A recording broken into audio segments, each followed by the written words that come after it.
everyone, it's me Catherine and today I'm bringing you my spoiler-free review for The City and the City by China Mieville. This is a murder mystery set across two cities situated at the edge of Europe somewhere. So these cities aren't real, they were created specifically for this story as there is something special about them, and that is where our murder mystery takes place, and we follow one Inspector Theodore, I'm not sure how to pronounce it, but Theodore Borlu, as he starts to unravel this mystery and potentially puts himself and his companions in danger.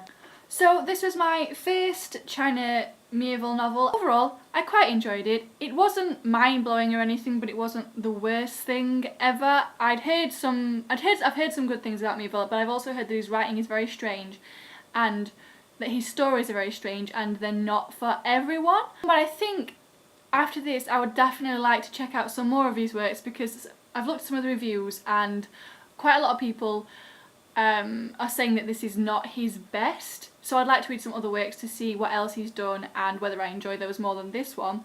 But overall, I thought this was okay. So the murder mystery itself was actually nothing spectacular, it was nothing overly complicated, and when the culprit was at the end revealed, I wasn't really that surprised by it. So as far as murder mysteries go, it wasn't one of the best I've read. I do quite enjoy reading murder mysteries, and this was definitely not one of the best that I've read, but it's definitely not the worst. Definitely not the worst. But there were just some bits of the actual murder mystery itself that I think it was trying to be clever, but I just wasn't feeling it. I wasn't into it, and the reveal was nothing. The reveal didn't surprise me. It didn't surprise me. So the actual storyline itself, the actual plot, the actual murder mystery was only okay for me. Same with the characters. Despite the fact that this is told from the perspective of Inspector Borlu, I didn't feel his character himself. He's very aloof, very distant, and he feels very distant from everybody. He feels distant from people, so because it's told from his perspective, I don't feel attached to any of the characters that he comes into contact with, but I never felt attached to Inspector Borlu himself either. So without that attachment, I felt that I wasn't as involved in this story as I could have been. So I think that was one of the things that sort of let it down a little bit for me, because I love, if you know anything about me, you know I love characters. I love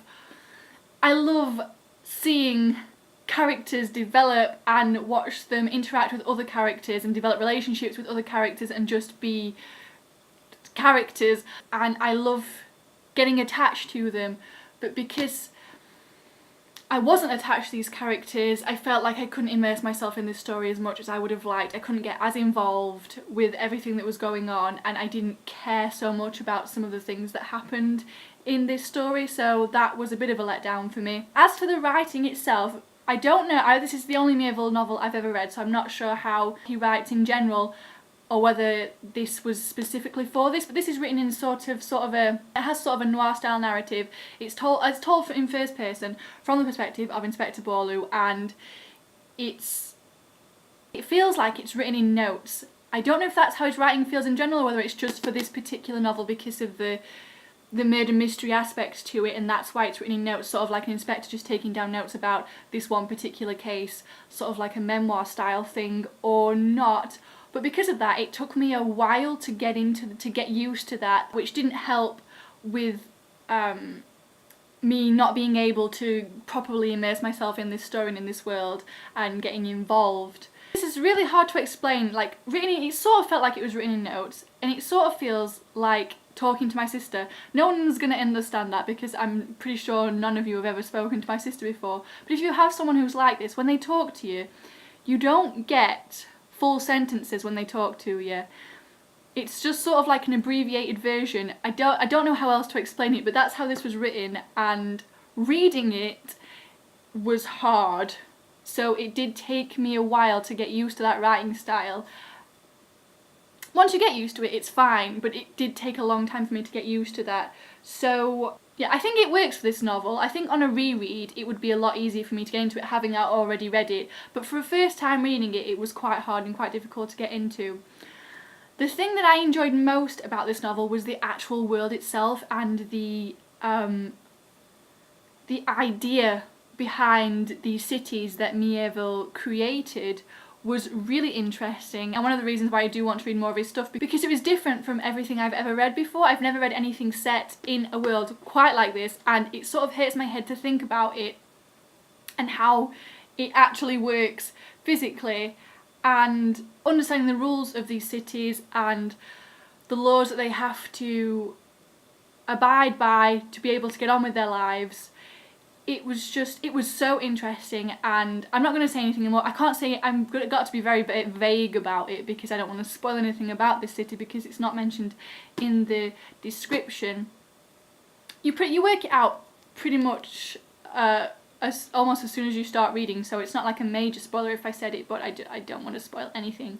So it was really interesting, and this idea of people putting up barriers and borders to keep themselves separated from people, from events that they just don't want to be a part of. This idea of being able to, this idea of unseeing things that you don't want to see, or being brought up to unsee these things, to not be able to see them, so these things that you don't want to admit are actually there. So it was really interesting, and I really enjoyed that particular aspect of this story, but it wasn't enough to carry the whole thing for me. I needed more from the murder mystery, I needed more from the characters.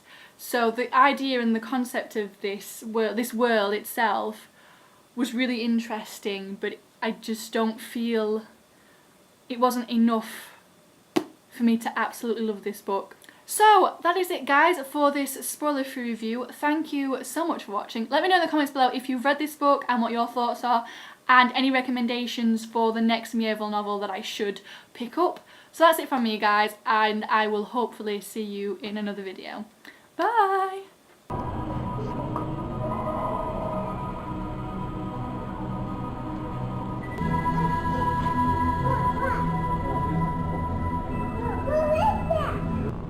Bloop, bloop. Bloop, bloop.